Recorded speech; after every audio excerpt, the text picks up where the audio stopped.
비가 옵니다. 비 안 맞으세요? 뭔 소리인지 잘 모르겠어요?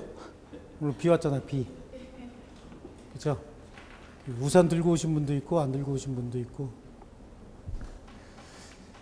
자, 우리 법률 행위할 차례죠? 네, 그래요.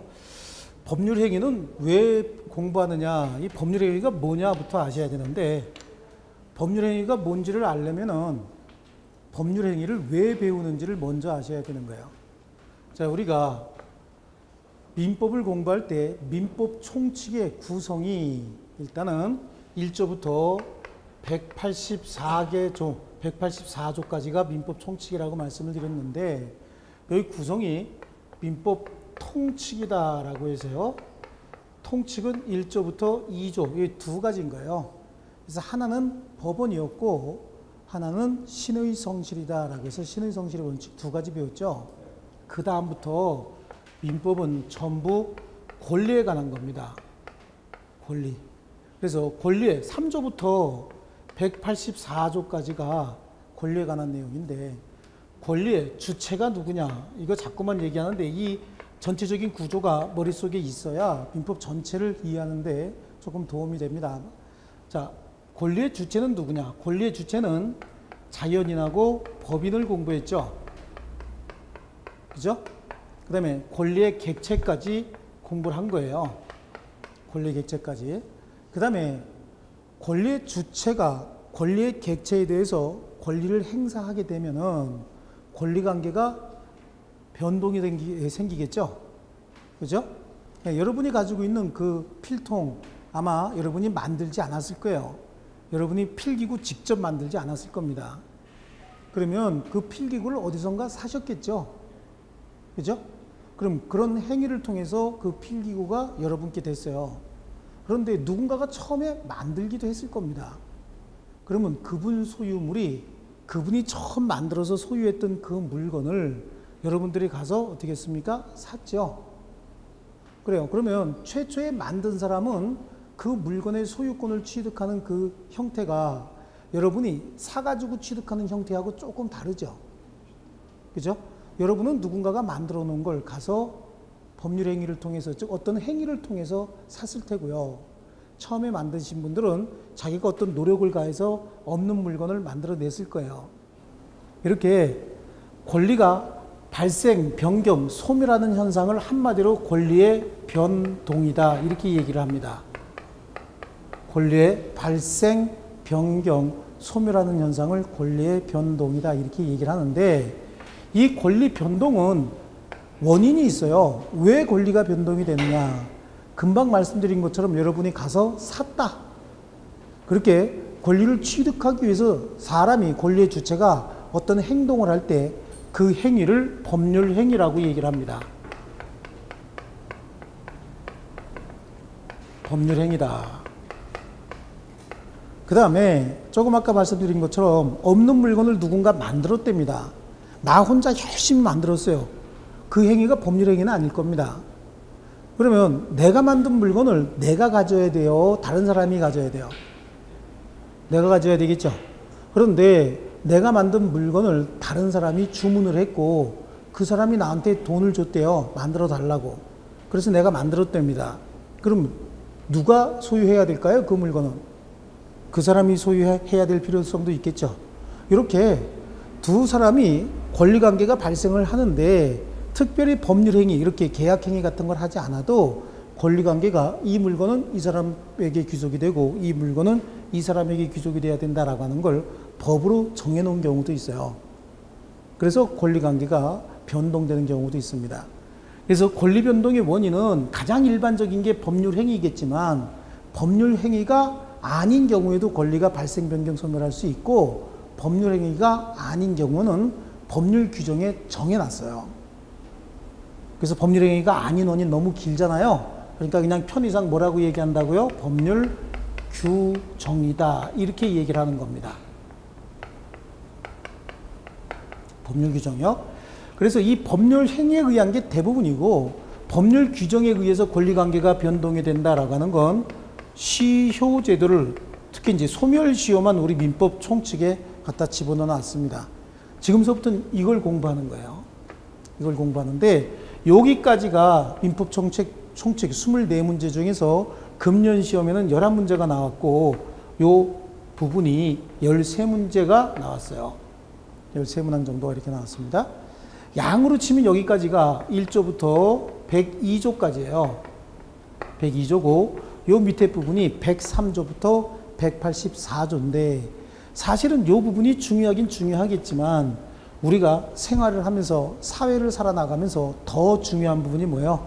이건 겁니다. 아시겠죠? 그래서 여기서는 지금 우리 뭐 배운다고요? 법률 행위와 법률 행위가 아닌 원인에 의해서 권리관계가 변동되는 걸 배운다. 아시겠죠? 대부분이 이거예요.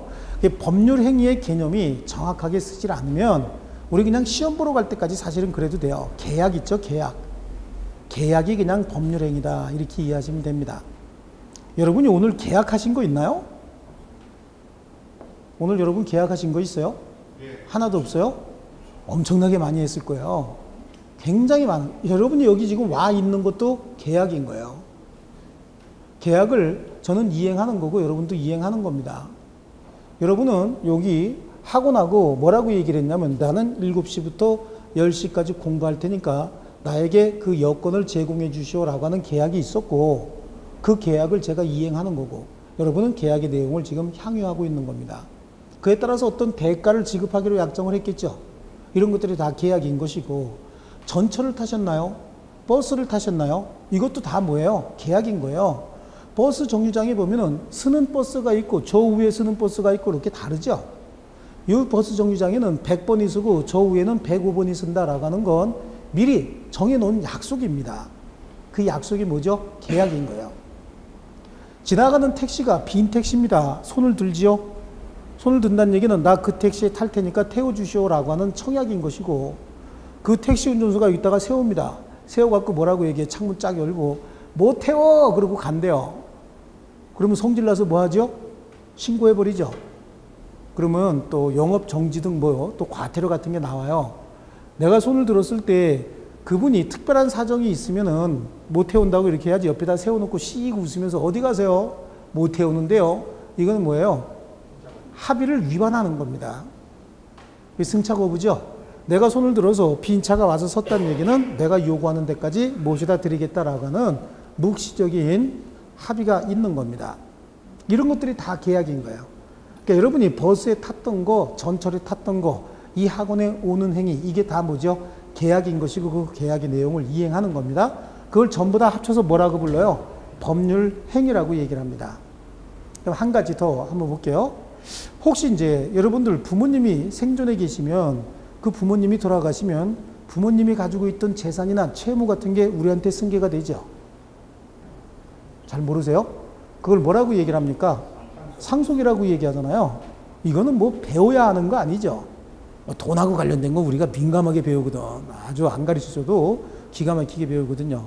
그 상속은 내가 어떤 행위를 해서 상속을 받는 거예요? 법에 정해져 있기 때문에 받는 거예요. 법에 정해져 있기 때문에 받는 겁니다. 그러니까 권리관계가 발생, 변경, 소멸하는 원인은 법률 행위도 있겠지만 법률 규정도 굉장히 많겠죠. 이거에 관해서 지금 공부를 합니다. 그래서 사실은 지금 우리가 뭘 배워야 되냐면 권리의 변동이다라고 하는 걸 공부를 하는 겁니다. 권리의 변동이다라고 하는 건 권리의 발생, 변경, 소멸을 한마디로 변동이다라고 얘기를 합니다. 변동. 그런데 이 권리 자체가 생물체가 아니기 때문에 스스로 발생, 변경, 소멸할 수가 없어요. 뭔가가 원인을 제공해 줘야 됩니다. 이 원인이 둘 중에 하나인 거예요. 권리 변동의 원인이 여기서 얘기했듯이 법률 행위 아니면 법률 규정인 것이겠죠. 그렇죠? 그래 법률 행위는 우리가 행위를 해야 되죠. 그래 가갖고 우리 눈 마주쳤어요. 그럼 우리 계약이 성립된 게 있나요? 나하고 눈 마주치니까 어때요? 뭔가 뺏어가야 될 것 같은 느낌이 드십니까? 잘못하면 강도되는 거죠? 그런 겁니다. 그럼 법률 행위 하려면 어떻게 해야 돼요? 이 시계 10,000원에 사실래요? 제가 10,000원에 사실래요? 라고 의사표시를 하니까 쓱 보고 여러분이 저거 10,000원 안 되는데 그럼 안 살 테고, 10,000원이면 사겠다라고 하는 사람이 있으면 제가 살게요. 라고 나한테 표시를 할 겁니다. 이런 걸 뭐라고 얘기를 하냐면 제가 10,000원에 팔겠다라고 하는 의사가 있고 그 의사가 여러분들한테 표시가 됐으면 여러분들은 10,000원에 사겠다라고 하는 의사를 가지고 저에게 표시를 하는 겁니다. 그래야 계약이 성립되는 거예요. 법률 행위가 되는 거예요. 나는 10,000원에 팔겠다고 표시를 했는데 여러분은 7,000원이면 사겠다라고 표시를 했으면 여러분의 의사와 내 의사가 일치했습니까? 일치하지 않았죠? 그럼 계약이 성립된 거예요? 안 된 거죠? 그렇습니다.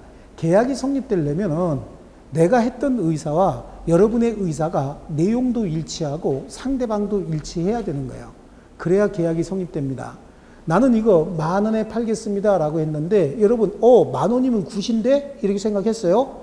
그럼 누구한테 10,000원에 사겠다고 해야 돼요? 옆에 있는 사람한테 나 저거 10,000원에 살래. 그럼 이게 사지는 거예요? 아니죠. 그럼 누구에게 해야 됩니까? 저한테 해야 됩니다. 그러니까 10,000원에 사겠다라고 하는 내용, 그 다음에 상대방도 누구예요? 나. 청약한 사람에게 해야 되는 거죠. 이걸 뭐라고 얘기하냐면 내용도 일치하고 상대방도 일치한다라고 하는 거예요. 그러면 매매 계약이 성립되는 겁니다. 그런 걸 법률 행위라고 얘기를 합니다. 아시겠죠? 이게 법률 행위다. 그래서 법률 행위 아니면 법률 규정인데 법률 행위에는 그러니까 뭐가 있어야 되는 거예요? 의사 표시가 있어야 되는 겁니다. 반드시 의사 표시가 있어야 돼요. 제가 뭐라 그랬다고요? 10,000원에 팔겠습니다. 여러분은요, 10,000원에 내가 사겠습니다. 이게 뭐예요? 의사 표시고 그 의사 표시만 가지고 법률 행위가 성립되는 게 아니에요. 뭐라 그랬죠? 법률 행위가 성립되기 위해서는 내용도 일치하고 상대방도 일치해야 된다. 제가 10,000원에 팔겠습니다라고 하는 의사 표시를 했고 여러분은 8,000원에 사겠습니다라고 하는 의사 표시했어요. 법률 행위 됐습니까? 안 됐죠. 내용이 일치하지 않고 있어요. 내가 10,000원에 팔겠습니다라고 했는데 여러분은 옆 사람한테 내가 저거 10,000원에 살 거예요 라고 얘기했대요. 계약 성립했습니까? 법률 행위 성립했나요? 안 한 거죠. 왜 그래요? 내용은 일치했지만 상대방은 일치하지 않은 겁니다. 아시겠죠? 그러니까 법률 행위는 뭐에 의해서 이루어지는 거예요? 의사 표시에 의해서 이루어지고 의사 표시의 내용이 곧 법률 행위의 내용이 되는 거고 의사 표시의 내용이 곧 법률 행위의 목적이 되는 거예요. 제가 여러분한테 10,000원에 팔겠습니다. 이거 진짜 10,000원 아니에요. 이거 5,000원이에요. 제가 이걸 10,000원에 팔겠습니다 라고 얘기를 했습니다. 그렇죠? 그럼 의사 표시의 내용이 뭐예요? 시계를 팔겠다. 얼마에 팔겠다는 거죠? 10,000원에 팔겠다라고 하는 거예요. 이게 법률행위의 내용인 것이죠.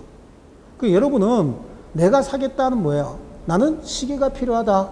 시계를 사기 위해서 내가 행위를 하는 겁니다. 얼마에 사겠다? 10,000원에 사겠다. 이게 법률행위의 내용인 것이고 우리가 계약을 한 목적은 나는 돈을 취득하기 위한 목적이고 여러분은 이 물건에 대한 권리를 취득하기 위한 목적인 것이죠.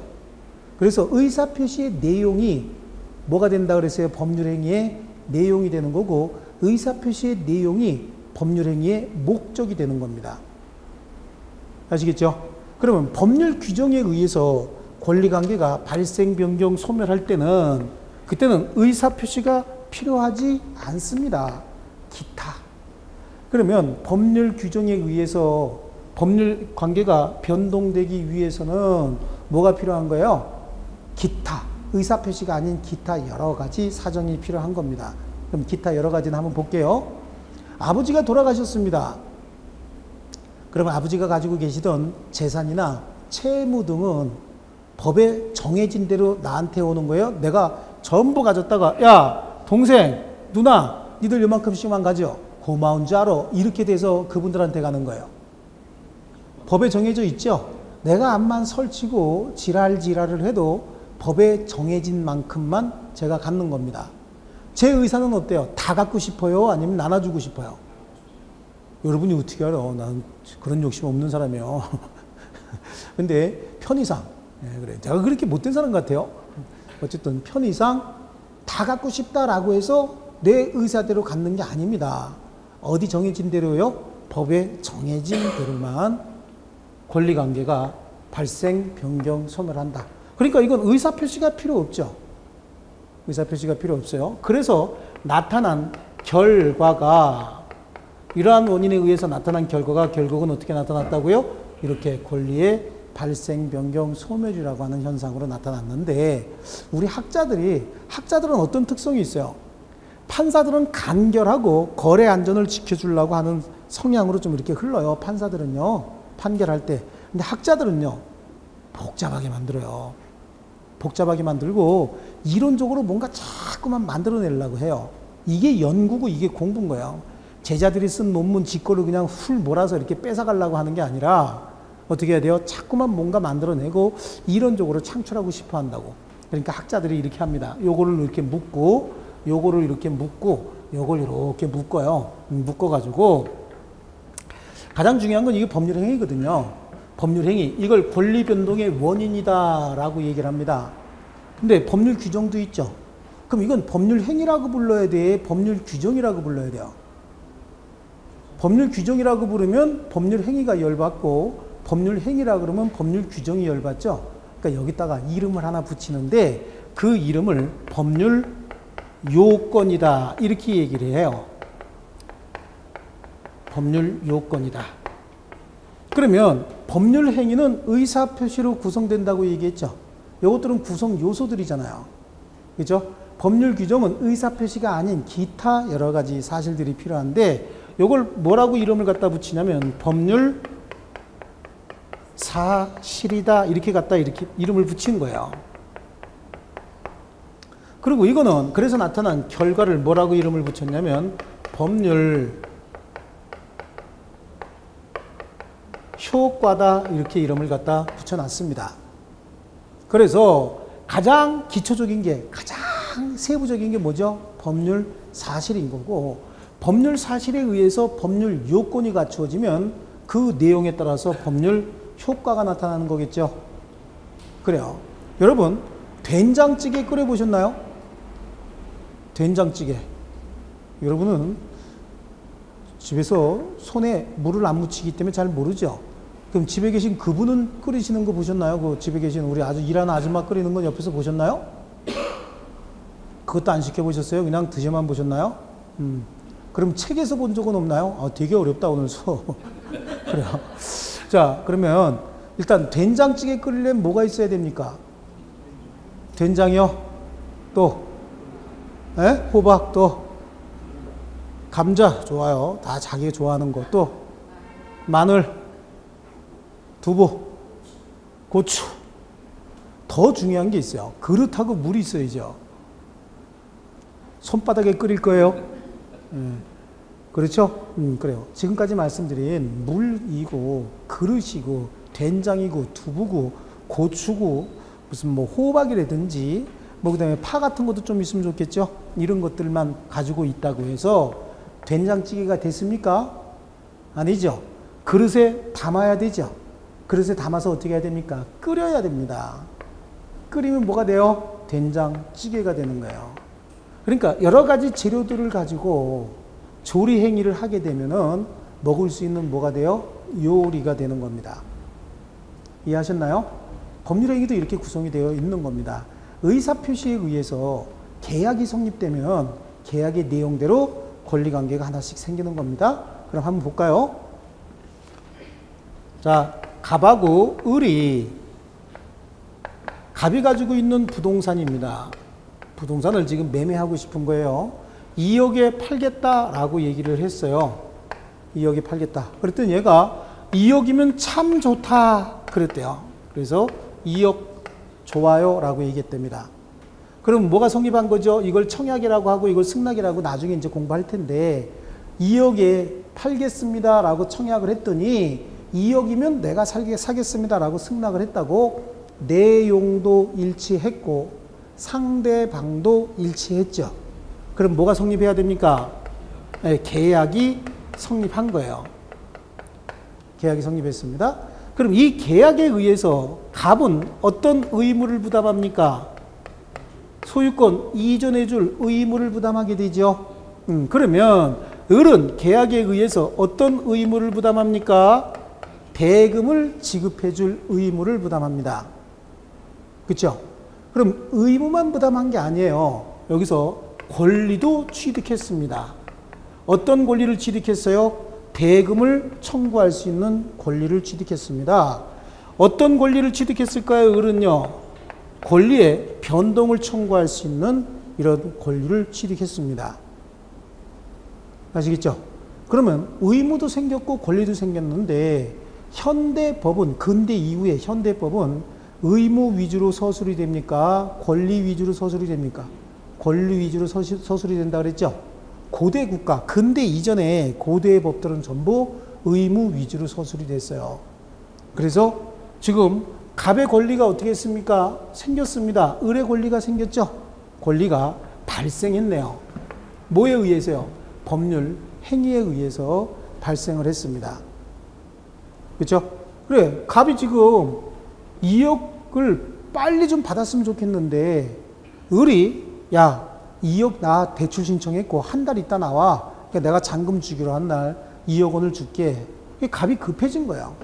그러니까 자기가 가지고 있는 갑은 을에 대해서 2억 원이라고 하는 금전의 지급 청구권을 갖는다고 얘기를 했죠. 권리가 있어요. 이 권리를 양도하는 겁니다. 야, 한 달 있다 내가 을한테 2억을 받을 게 있는데 이 2억은 네가 살래? 그리고 병한테 얘기를 합니다. 병이 물어보겠죠. 2억 원 다 줘야 되냐? 한 달 있다가 2억 원 받는데 여러분 2억 원 다 줍니까?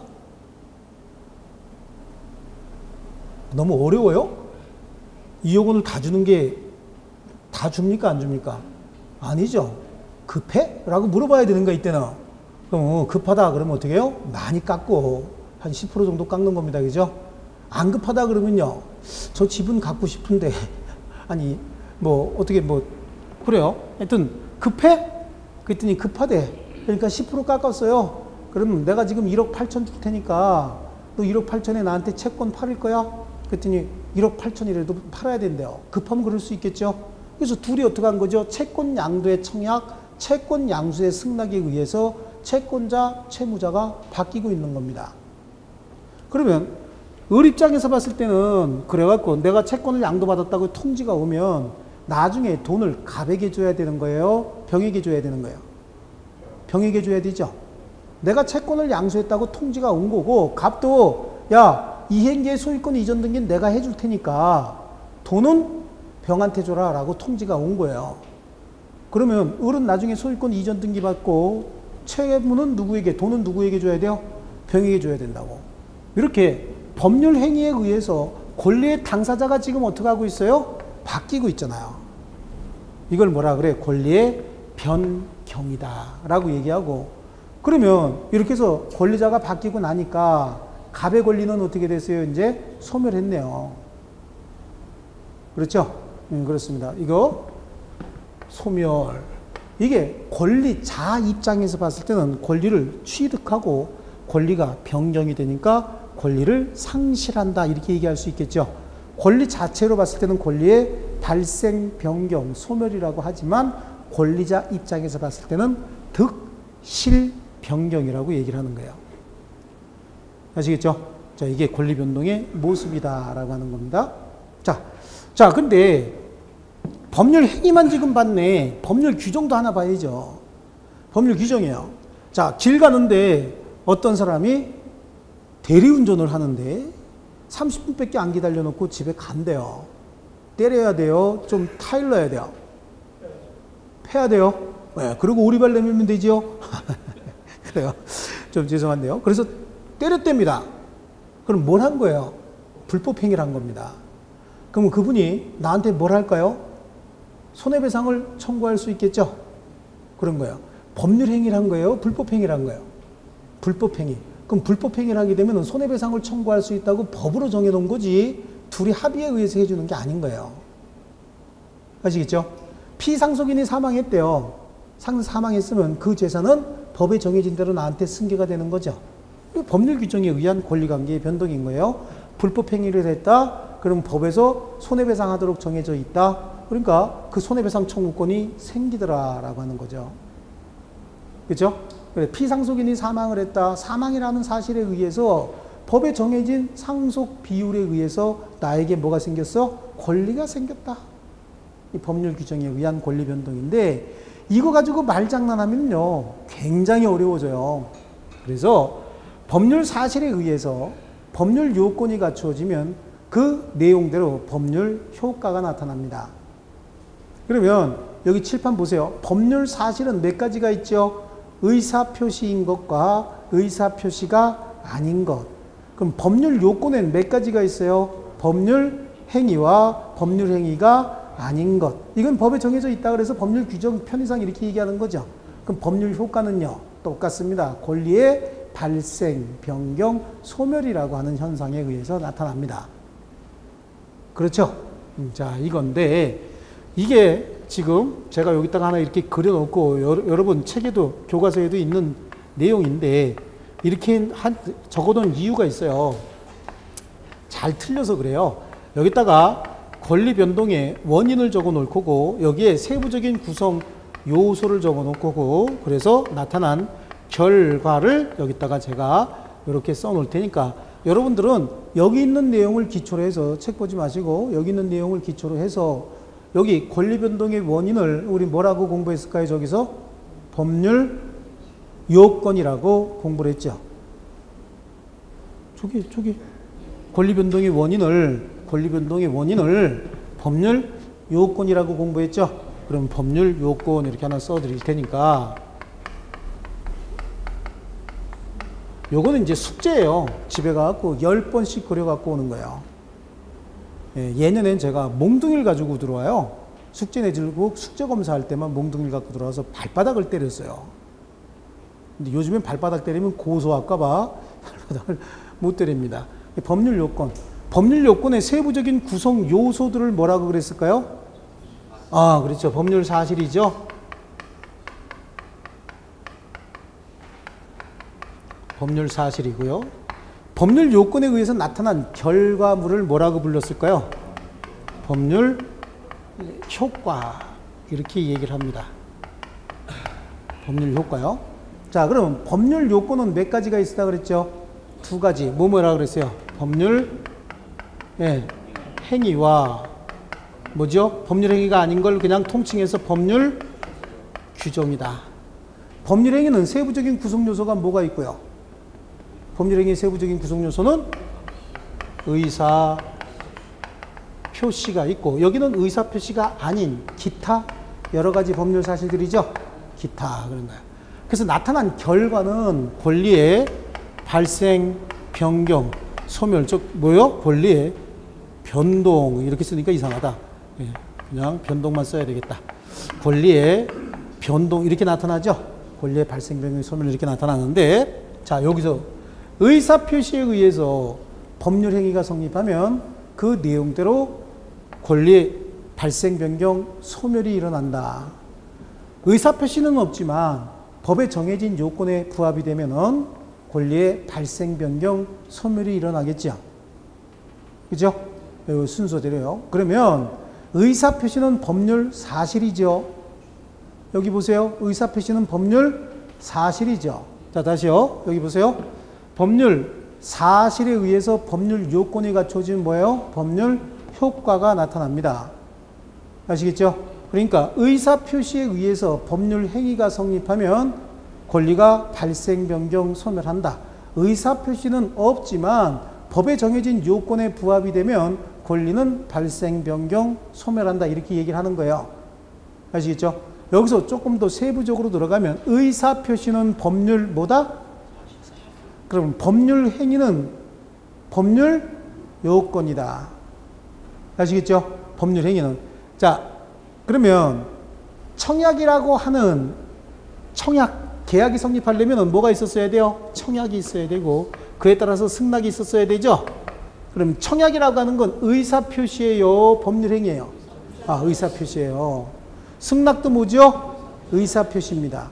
근데 얘네들이 왜 법률행위가 됐을까요? 내용도 일치하고 상대방도 일치했기 때문에 법률행위가 됐겠죠? 자, 여기서 이제 시험에 실제 나왔던 지문들 몇 개 제가 말씀드리겠습니다. 권리 변동의 원인은 법률 요건일까요? 법률 사실일까요? 법률 요건이죠. 그럼 권리 변동의 원인은 법률 행위입니까? 의사 표시입니까? 법률 행위인 거예요. 의사 표시에 의해서 법률 행위가 성립하지만 권리 변동의 원인은 의사 표시가 아니라 뭐예요? 법률 행위다. 그럼 의사 표시와 법률 행위는 같은 걸까? 다른 걸까? 다른 거다라고 하는 거예요.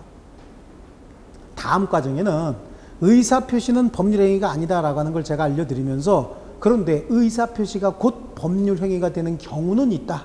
근데 그거 지금 하면 머리 터질라 그러니까 의사 표시는 법률 행위가 아니다. 그리고 이거는 그냥 재미삼아 듣고 잊어버릴 게 하나가 있어요. 자, 이제 잠깐 듣고 잊어버리는 거예요. 재미삼아 듣는 거예요, 이거는. 늘 재밌는 오락 시간이 한 번씩 있어야 됩니다. 자, 시험 지문에 이렇게 나옵니다.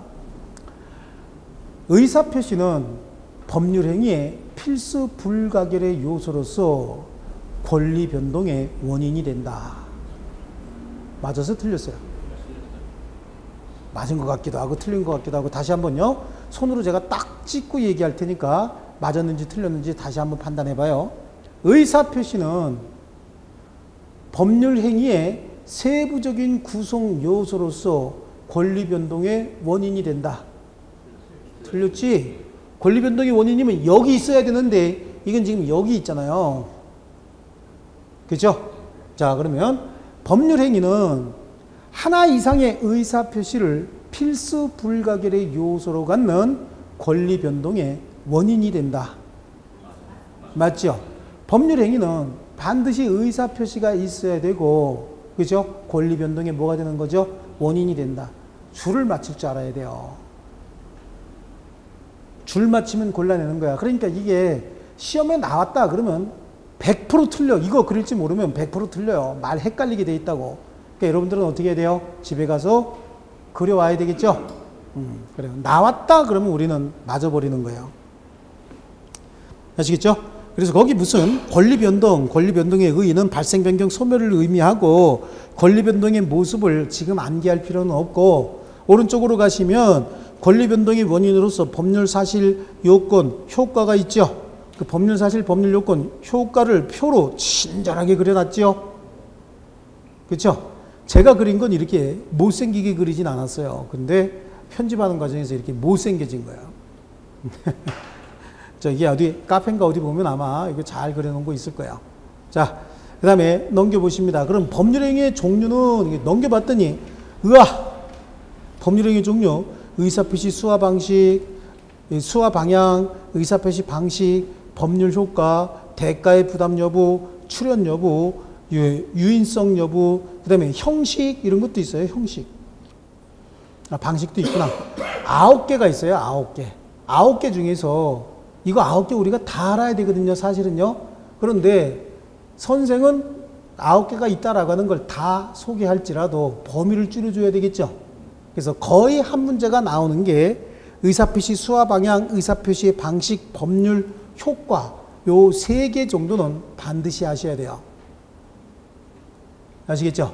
의사표시의 수와 방향에 따라서 단독행위, 계약, 합동행위 이렇게 나누어지는데 그럼 법률행위의 종류는 굉장히 여러 가지가 있다고 했는데 먼저 분류 방식이 의사표시는 반드시 있어야 된다고 얘기했잖아요. 그렇죠? 의사표시의 수뿐만 아니라 의사표시의 방향도 따져야 되는데 의사표시가 1개인 경우도 있고 의사표시가 2개인 경우도 있고 의사표시가 2개 이상 여러 개인 경우도 있는데 의사표시가 1개란 얘기는 의사표시를 갑이 하는데 갑이 혼자 의사표시하게 되면 그에 따라서 법률 효과가 나타난다 그런 얘기죠. 그럼 상대방이 깜짝 놀라겠죠. 예, 상대방이 없기 때문에 이렇게 하는 경우도 있지만 상대방이 있음에도 불구하고 이렇게 하는 경우도 있어요. 그래서 이 행위를 혼자 하는 행위다. 아니면 의사표시가 한쪽 방향으로만 이루어진다. 그래서 이걸 일방행위다. 아니면 단독행위다 라고 얘기를 하는데 법률 용어로는 단독행위라고 더 많이 쓰여요. 다시 한번 무슨 행위라고 얘기한다고요? 단독행위. 그런데 상대방이 있는 경우도 있고 상대방이 없는 경우도 있다고 얘기했죠. 그럼 상대방이 없으면 상대방 없는 단독행위, 상대방이 있으면 상대방 있는 단독행위, 이렇게 이야기합니다. 아시겠어요? 근데 좀 이상하죠? 한번 보세요.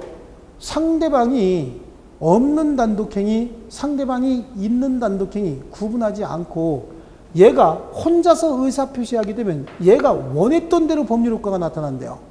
그럼 상대방이 있을 때 상대방은 도대체 뭐가 되는 거예요? 기가 막히겠죠? 여러분이 법률 행위를 하는데 어떤 사람이 나한테 어떤 의사표시를 하게 되면 걔가 원한 대로 다 해줘야 된대요. 그러면 세상 다니기 참 힘들겠죠?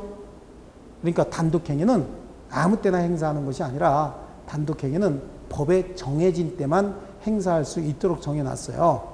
이걸 단독행위의 법정주의다. 쫓아해보세요. 뭐라고요? 단독행위의 뭐라고요? 법정주의다. 이렇게 얘기를 하는 거예요. 왜 법으로 정해놨는지 이해하셨죠? 그렇죠. 법으로 정해놓지 않았는데 지 맘대로 가다가 휴대폰 괜찮은데? 내가 쑥 가져갔대요. 그래도 아무 소리 할 수 없대요. 이거는 정의가 아니죠. 이건 법이 아닌 거예요. 그러니까 단독행위는 법으로 정해진 때만 행사할 수 있도록 해놨어요. 예를 들어서 여기서 예를 하나 들어볼게요. 갑이 자기 집을 2억에 팔겠다고 해서 2억에 사겠다고 했는데 나중에 보니까 이 집이 거진다 망가져가지고 그 집 발사기 같이 생겨있대요. 2억의 가치가 도저히 없는데 사진으로는 엉뚱한 걸 보여준 거야. 그럼 뭐 한 거예요? 얘가 지금 사기쳤겠죠? 사기쳐갖고 이런 일을 했어요. 그럼 여러분이 의리라고 생각하면 이거 2억 다 줘야 될까요? 아니죠. 얘한테 사기당했죠? 그러니까 사기를 이유로 매매 계약을 취소할 수 있어야 된다고. 그럼 취소하는데 갑한테 가갖고 야, 이 사기꾼아, 안 사 임마, 취소할래 라고 얘기를 하면 취소의 효과가 발생해야지. 얘한테 나 취소할 테니까 동의해줘라. 그럼 얘가 취소에 동의해줄까 안 해줄까요? 얼마나 땀을 뻘뻘 흘려서 사기를 쳤는데 그 취소에 동의해주냐고요.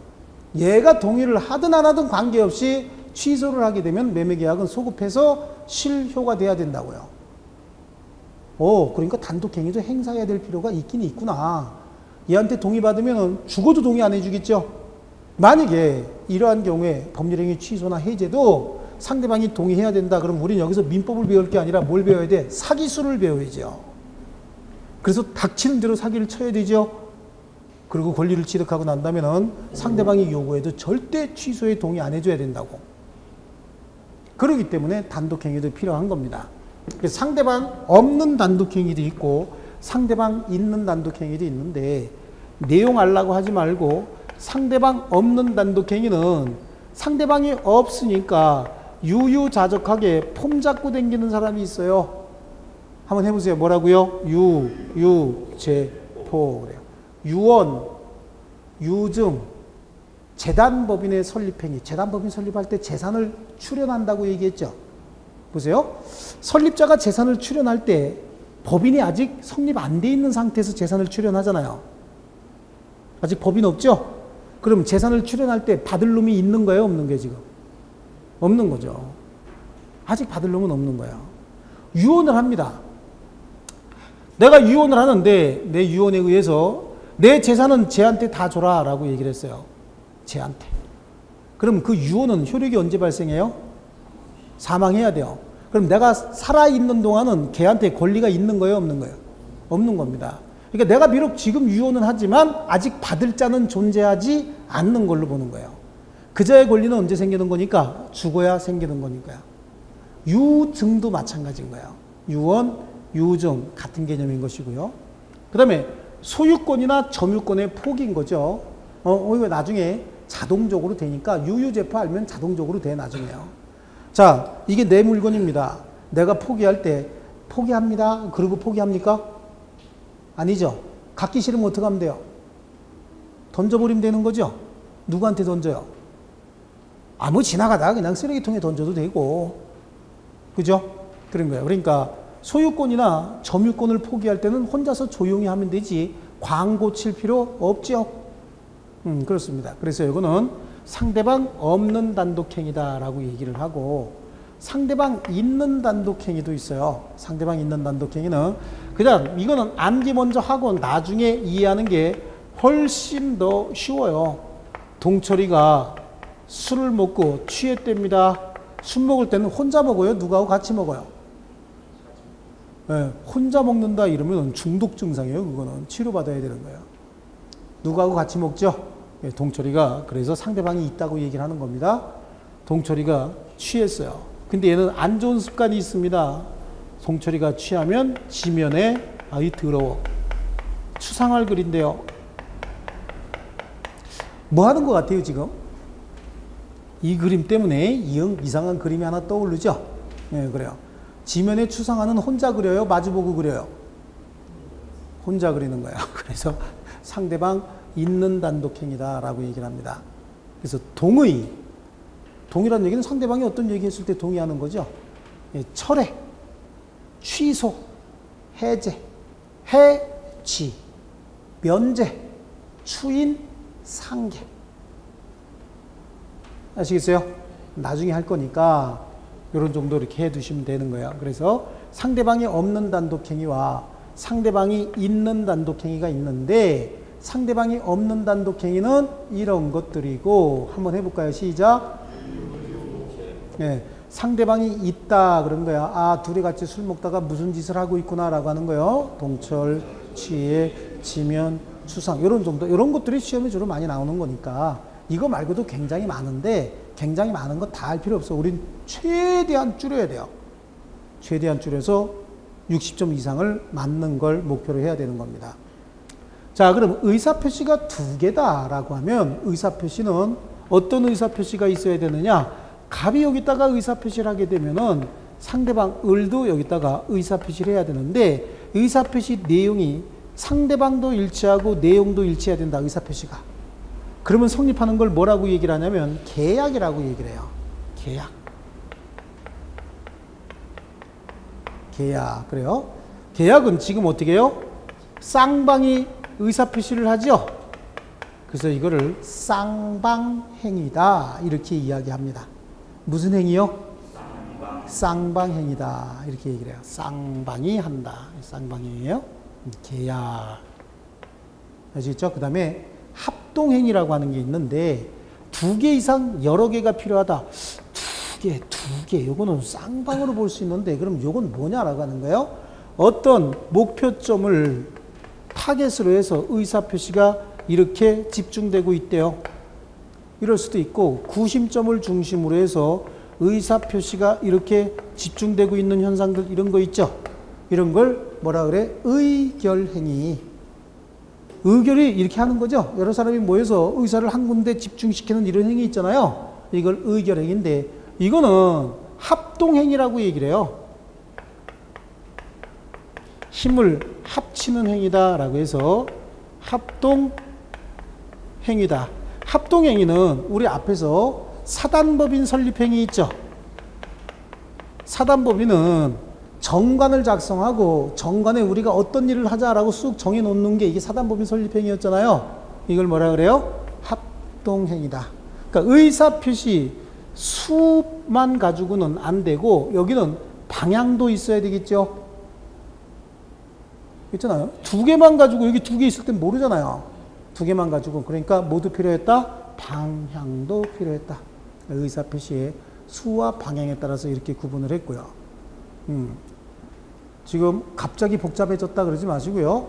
이거 몰라도 전혀 관계없어요. 왜냐하면 자동적으로 알게 돼요.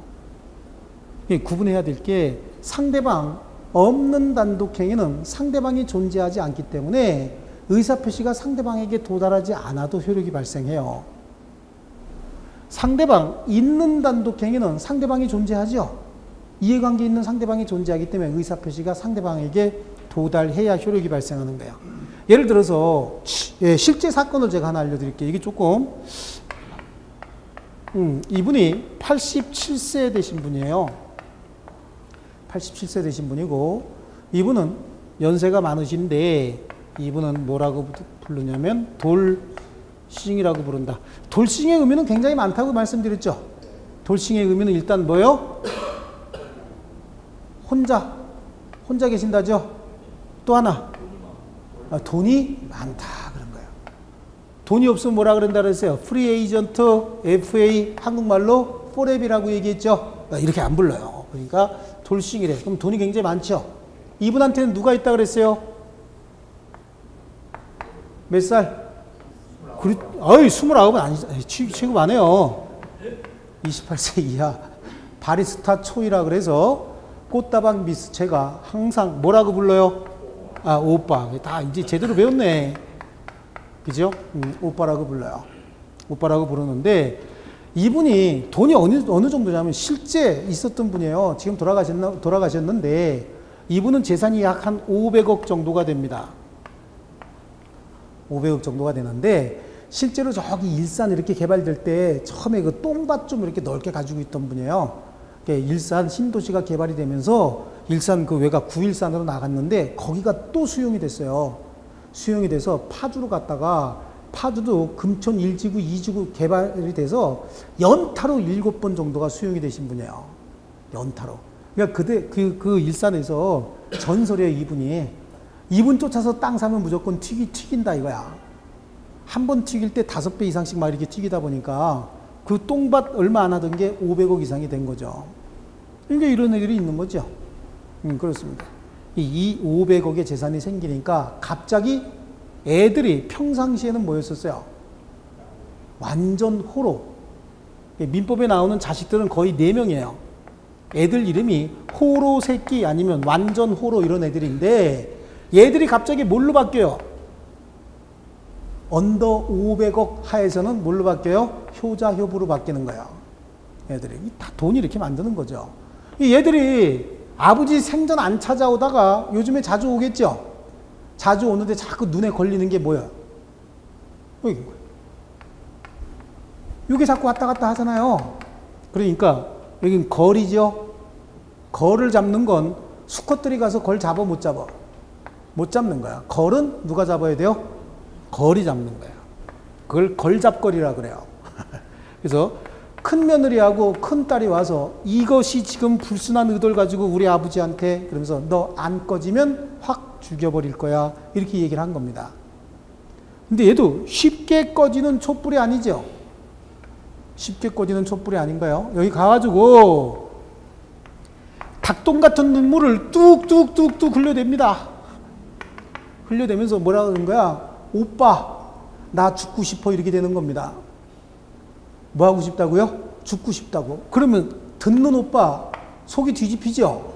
아니 도대체 왜 이렇게 된 거야? 그랬더니 오빠네 애들이 그래. 오빠네 애들이 나한테 와서 내 순수한 마음 모르고 나 죽인데 떨어지래 오빠. 떨어지느니 나 차라리 죽고 싶어. 이렇게 얘기하는 거죠. 그랬더니 이분이 생각에 지들이 언제부터 효도했다고 이렇게 된 거예요. 가가지고 공정을 합니다. 공정을 하는데 내가 죽으면 내 재산 모두 다 얘한테 주겠다.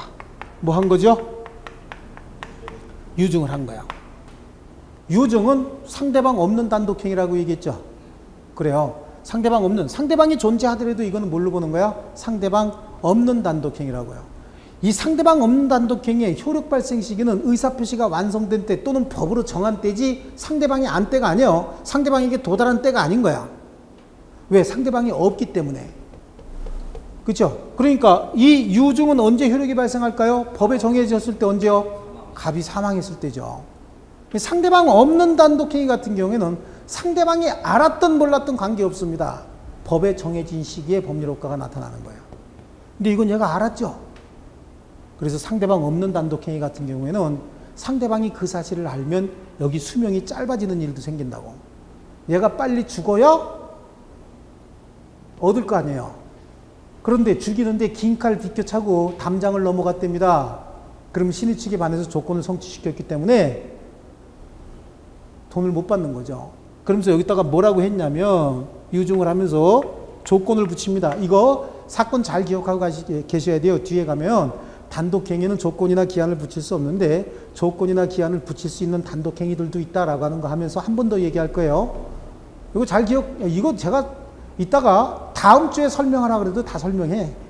엄청 집중력이 지금 좋아. 돈이 500억이 지금 왔다 갔다 하고 있잖아요. 그래, 그럼 뭐라고 조건을 붙였냐면 내가 죽을 때까지 동거하면서 보살펴주는 조건인 거야. 이 조건을 갖다 붙여놨어요. 단독행위 하면서. 그 사실을 얘가 알았죠? 얘가 알았어요. 그리고 뭐가 시작이 되는 거지? 이제 동거가 시작이 되는 거예요. 동거가 시작이 되는데 이분이 돌아가셔야 될 거 아니에요. 그렇죠? 긴 칼 비켜 차야 될까요? 긴 칼로 샥샥 해야 될까요? 아니죠. 아닌 거예요. 빨리 돌아가셔야 돈을 받을 수 있는데 이 사람이 어떻게 한 거죠? 여기다가 최선을 다한 거야. 그러니까 28세가 최선을 다하면 87세는 오래 못 가죠? 그렇습니다. 그래서 돌아가신 겁니다.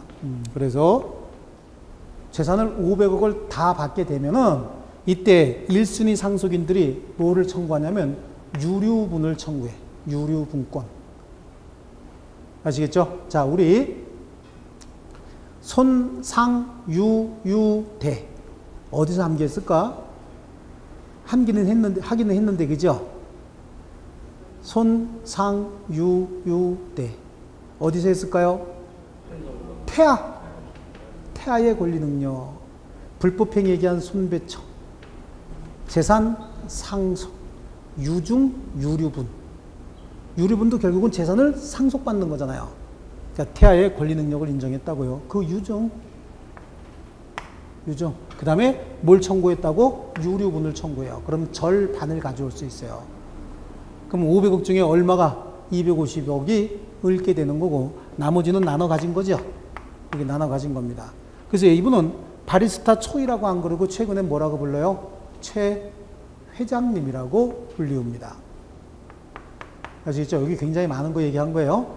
지금 단독행위 중에서 상대방 없는 단독행위의 효력 발생 시기는 상대방에게 도달한 때가 아니고 언제요? 법으로 정한 때. 최선을 다해서 목적을 달성한 때죠. 예, 요때. 그럼 상대방이 있는 단독행위는 상대방에게 도달한 때요. 아시겠죠? 상대방에게 도달한 때. 계약은 합의에 의해서 이루어진 거고 이거는 법에 정해진 절차에 따라서 의결이 완성됐을 때 효력이 발생하는 겁니다. 자, 그 다음에 형식에 따른 분류가 있어요. 형식에 따른 분류다라고 하는 건 요식행위와 불요식행위 간단합니다. 이거는. 그런데 이것도 굉장히 많이 나와요. 요식과 불요식이다. 요식행위는 법에서 정해진 절차에 따라서 정해진 약정서에 의해서 정해진 형식에 따라서 이루어져야 성립하거나 효력이 발생하는 행위를 요식행위라고 해요. 그러면 신분행위 있죠? 가족법상의 법률행위. 가족법상의 법률행위는 전부 다 요식행위인 거예요. 혼인신고할 때는 혼인신고서에다 씁니까? 이혼신고서에다 씁니까? 혼인신고서. 출생신고는 출생신고에 써요? 사망신고에 써요? 출생신고에다 쓰는 겁니다. 정해진 양식에 따라서 출생신고할 때 서명하고 날인까지 하지요? 사인까지 하는 겁니다. 서명 날인이 들어가요. 서명 날인 보니까 우리 법인의 설립행위 있었죠? 법인을 설립하는 행위는 설립자가 정관 작성하고 거기다가 서명 날인까지 했습니다. 그 행위는 그럼 뭘까요? 요식행위다. 우리 시험에 나오는 요식행위는 딱 하나밖에 없어요. 뭐요? 법인의 설립행위. 나머지 가족법상 법률행위는 우리 시험 범위가 아니죠. 그래요. 법인의 설립행위 하나 있고 나머지는 다 계약 자유의 원칙상 불요식행위예요. 우리 시험에 나오는 거 다 불요식행위예요. 그러니까 매매계약은 반드시 서면에 해야 된다 그러면 맞는 말이에요? 틀린 말이에요? 매매계약은 서면에 해야 된다 그러면 무조건 틀렸어요. 무슨 행위는 명시적으로 해야 된다 그러면 그것도 틀린 거예요. 명시적으로, 묵시적으로 다 가능한 거예요. 구두, 서면 어떤 게 더 효과가 확실합니까? 똑같습니다. 그런데 왜 우리는 서면을 좋아하는 거예요? 항상 그래. 입증 책임인 거예요. 이런 놈들 있죠? 지가 지 입으로 해놓고 내가 언제 그랬어? 그리고 턱 드는 애들 있죠? 같이 옆에 서서 소리 지르고 때렸으면서도 증거 없다고 잡아뛰고 있다가 무슨 CCTV 뭐 나왔대죠? 그때 이렇게 증거가 있으면 그때 인정하는 인간들이 있거든요. 그렇기 때문에 서면을 작성해 놓는 겁니다. 그러니까 우리 시험에 무조건 뭐는 서면에 해야 된다 그러면 딱 하나 뭐예요? 법인 설립행위. 그러면 나머지 행위는 서면에 해야 된다 그러면 맞아서 틀렸어요? 틀렸어요. 구두든 서면이든 다 가능한 거예요. 무조건 틀린 거야. 무슨 행위는 명시적으로 해야 된다 그러면 맞았어요? 틀렸어요? 무조건 틀렸어요. 명시적이고 묵시적이고 다 가능한데 명시적인 의사표시가 더 확실한 거예요? 묵시적인 의사표시가 더 확실한 거예요? 에? 묵시적인 의사표시가 훨씬 더 강력한 의사표시인 거예요. 묵시적인 의사표시 알려드렸나요? 알지 이거 알려드렸죠? 알지 그게 묵시적인 의사표시인 거예요. 그래서 우리 시험에 나오는 법률행위는 법인의 설립행위를 제외하고 나머지는 전부 불요식행위이기 때문에 구두, 서면, 명시, 묵시 다 가능한 거예요. 무슨 행위는 서면에 해야 된다 그러면 무조건 틀렸고 무슨 행위는 명시적으로 해야 된다 그러면 무조건 틀렸어요. 채권법까지 다 물권법, 채권법까지 싹 다 딱 하나 못 빼놓고 법인의 설립행위 하나만 빼놓고 나머지는 다 구두, 서면, 명시, 묵시 다 가능하다. 아시겠죠? 그래서 거기 의사표시 수와 방향 그거에 따라서 또 의사표시 방식에 따라서 여기까지 해놓고 법률 효과에 따른 분류는 굉장히 중요하지만 이번에는 안 할 겁니다. 여기까지 하면 머리 터질라 그래요. 그래서 요거 요 표 그릴 줄 알고 하나, 둘, 셋 그 다음에 요식행위, 불요식행위 정도 아시겠죠? 자, 그 다음에 나오는 게 이제 법률행위의 요건이라고 하는 게 오른쪽에 나오죠? 법률행위의 요건, 요건 조금 쉬었다 할게요.